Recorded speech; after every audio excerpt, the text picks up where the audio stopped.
எல்லாருக்கும் வணக்கம். Good afternoon to you all. I'd like to introduce myself.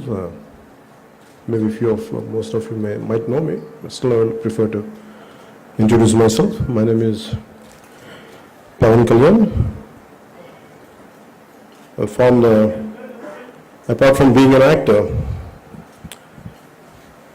I had quit films and established a political party in 2014.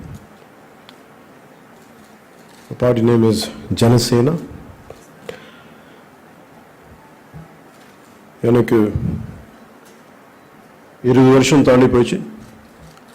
Madras விட்டுட்டு சென்னை விட்டுட்டு எனக்கு தமிழ் பேசுறது பழக்கம் போயிடுச்சு. ஏதாவது தப்பு இருந்தாலும் எல்லாரும் மன்னிக்கணும். The purpose of this meeting, the meeting ஓட purpose என்னன்னா,